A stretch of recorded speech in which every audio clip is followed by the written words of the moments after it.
आज Doubtnut app download करें। Doubtnut पर अपने सभी गणित, रसायन विज्ञान, भौतिक विज्ञान और जीव विज्ञान के डाउट्स का करो सफाया। बस प्रश्न की फोटो खींचो, एक ही प्रश्न को क्रॉप करो और तुरंत वीडियो सोल्यूशन पाओ। अभी डाउनलोड करें। प्रश्न में एक खिलाड़ी एक गेंद को की ओर आरंभिक चाल 29 मिली सेकंड के वेग से ऊपर फेंकता है। हमें इस स्थितियों पर गेंद पर ऊपर की ओर गति करने के दौरान त्वरण की दिशा हमें ज्ञात नहीं है, जबकि इसी गति उच्चतम बिंदु पर गेंद के वेग तथा त्वरण की गणना करनी है। तीसरी स्थिति में यह कहा गया है कि गेंद यदि अपने उच्चतम बिंदु पर स्थान पर 0 और 0 है, ऊर्ध्वाधर नीचे की ओर की दिशाएं धन मानना है, तब गेंद की तरफ ऊपर तथा नीचे की ओर गति के वेग और त्वरण चिन्ह हमें बताने हैं। अंतिम विकल्प के रूप में हमें यह पूछना है, यह ज्ञात करना है कि किस ऊंचाई पर गेंद पड़ जाती है और कितनी देर बाद गेंद खिलाड़ी के हाथों में फंसा पाती है, जिसके गुरुत्वीय त्वरण का मान 9.8 मीटर प्रति सेकंड वर्ग तथा वायु का प्रतिरोध जहां नगण्य माना गया है। इसे हल करते हैं। प्रश्नानुसार पहली स्थिति के अंतर्गत हमें यह पूछा गया है, दिए हुए मान के अनुसार u का मान प्रारंभिक रूप से यदि 29 मीटर प्रति सेकंड के वेग से यदि उसे ऊपर फेंका जाता है, तब किसी वस्तु को यदि नीचे से किसी तल से ऊपर फेंका जाए, तब यह जी से हमेशा प्रभावित रहेगा, जिससे प्रभाव के कारण इसका ऊपर की तरफ वेग और गुरुत्वाकर्षण का प्रभाव हमेशा नीचे की ओर उसके भार के कारण वह महसूस करेगा। तब इस स्थिति पर हम यह कह सकते हैं गेंद की ऊपर की दिशा में त्वरण की दिशा गुरुत्वीय त्वरण के कारण, जिनका मान गुरुत्व त्वरण पर निर्भर करेगा, हमेशा इसकी दिशा गुरुत्व त्वरण जो है नीचे की ओर होती है, अर्थात इसकी दिशा हम ऊर्ध्वाधर नीचे की ओर मान सकते हैं, ऊर्ध्वाधर नीचे। द्वितीय स्थिति जहां हमें पूछी गई है कि गति के उच्चतम बिंदु पर गेंद का वेग तथा त्वरण ज्ञात करना है। चूंकि हम उस स्थिति की बात करते हैं जहां पर गेंद सबसे ऊपर स्थिति पर पहुंची थी नीचे तल से, मान लीजिए यहां तक वह पहुंची थी किसी निश्चित ऊंचाई तक, जैसे एस से प्रदर्शित किया गया। गेंद का वेग इस स्थान पर जहां पर उच्चतम गति होगी वहां उसका वेग 0 होगा तथा त्वरण की दिशा गुरुत्व के प्रभाव से हमेशा जी बराबर 9.81 नीचे की ओर रहने वाली है। अतः हम वेग को उस स्थिति पर वेग जिसे v से प्रदर्शित करें, वेग के लिए 0 तथा त्वरण का मान g के मान के अनुसार 9.81, जिसकी दिशा ही प्रारंभिक रूप से जो नीचे की ओर हमेशा होती है मीटर प्रति सेकंड से नीचे की ओर होगी। तीसरी स्थिति में हमें यह पूछा गया है कि उच्चतम बिंदु पर स्थान व समय x को 0 तथा t को 0 लिया गया। ऊर्ध्वाधर नीचे की दिशा अक्ष की धनात्मक लेनी है और ऊपर की गति के दौरान उसे निरंतर नीचे लेनी है। तब वेग व त्वरण के चिन्ह हमें इस स्थिति पर बताने हैं।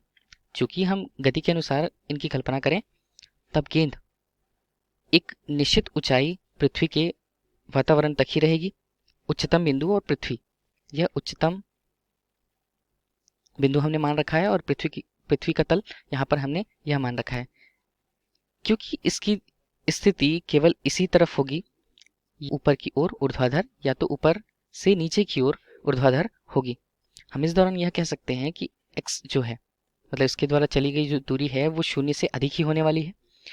इस स्थिति के अनुसार यदि हम ऊर्ध्वाधर गति के दौरान यहाँ पर ऊर्ध्वाधर गति के दौरान यदि v को देखें ऊपर की ओर, तब यहाँ पर गुरुत्वीय त्वरण का मान हमेशा वेग गुरुत्वीय त्वरण के नीचे के कारण यह हमेशा वेग ऋणात्मक रूप से तथा गुरुत्वीय त्वरण के दिशा के अनुदिश इसका वेग का मान धनात्मक रूप से हमें प्रदर्शित करना होगा। जहां गुरुत्वीय त्वरण की बात करें तब हमेशा गुरुत्वीय त्वरण का मान 9.81 वस्तु पर लगते हुए मीटर प्रति सेकंड वर्ग दिशा के रूप में हमेशा ऊर्ध्वाधर नीचे वाला है।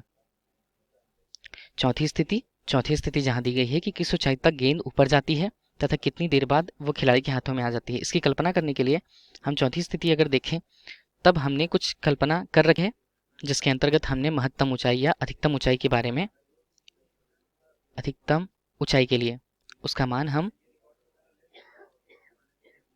h तथा वापस आने वाला समय हम t मानते हैं। इस स्थिति पर यदि हम देखें तो न्यूटन के गति के तृतीय नियम से v का वर्ग u के वर्ग 2as से प्रदर्शित करेंगे इनका मान, जहां v का मान महत्तम बिंदु पर 0 होता है। v का मान जो हमें ऋण 39.4 मीटर प्रति सेकंड, जिसका वर्ग हमें करना है, और उसके द्वारा चली गई दूरी गुरुत्वीय त्वरण के प्रभाव जिसका मान 9.81 हम वस्तुतः रखते हैं। s का मान जो हमने h ज्ञात किया हुआ है, h के अनुसार इसे हल करने के पश्चात हमें इसका मान s के रूप में ऋणात्मक मान आएगा, जहां यह ऋणात्मक मान का मान 44.1 मीटर हमें प्राप्त हो रहा है।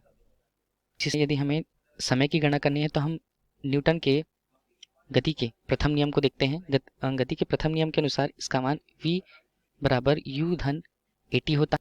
v का मान जो प्रारंभिक अंतिम रूप से हमें पता है कि 0 है।